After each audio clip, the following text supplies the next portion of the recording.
دعبیل خزایی دی خوزستان والا یو شاعر دی هغه یې چې زه رتلم امام ته بس دوه روایتونه ذکر کوم درته هغه یې چې زه رتلم امام ته قافلې کې وم اشعار مو جوړ کړي وو مولا دپاره د سید الشهدا غم کې ما اشعار جوړ کړي وو قافلې کې خلکو ورته وویله چې لږ اشعارو ته ولویله ما ورته وویل چې نه ورې نه لویلم اول به خپل اشعار ز خپل امام رضا علیه السلام ته لویلم بیا به تاسو ته لویلم کله راورسېدلم مولا راته وویل چې اشعار در وړي دي امام د ما ډېر احترام وکړلو ډېر مینه یې رسه وکړله کېنولم ما ته دې دعبیل لږ اشعار ته ولویله اشعار ډېر دي خبر رالیکي وه جمله دعبیلو ته اشعار ولویستل افاطم لو خلت الحسین مجدلا وقد ماتت شاطنا بشط فرات ورمنې ته خو کربلا کې نه وې مور زهرا بیبي ته یایي ورمنې ته خو کربلا کې نه وې کاش کې ته کربلا کې کچیرې موجوده وې تا به لیدلي و څه زوی حسین د جنان حسین د کبریا حسین د څوره مظلومیت سره شهید شولو تا به لیدلي و څه څوره مظلومیت سره د وږې تږې شهید شولو او که تا لیدلی وی تا به خپل مخ ویلی و تا به ګیسوان پراکنده کړي وو تا به زوی باندې څوره متام کړی و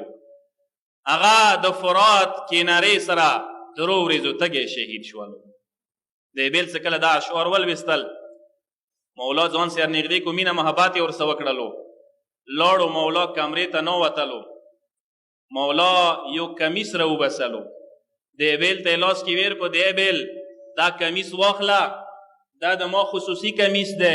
دی کې ما عبادت کړی دی دی کې ما لمنځونه کړي دي دی کې ما شپې تهجدې کړي دي دا تا ته ما طرفه تحفه شوله دا یو کمترین شی مو دیر کړلو دا مونه قبول کا دعبیل سترګو سې ونیولو ما چې کړلو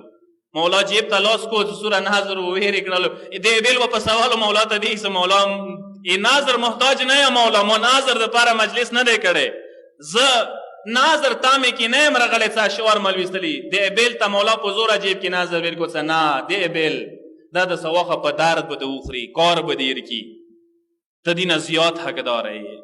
دغسې کې یوه جمله صرف بیایم ځنه کسان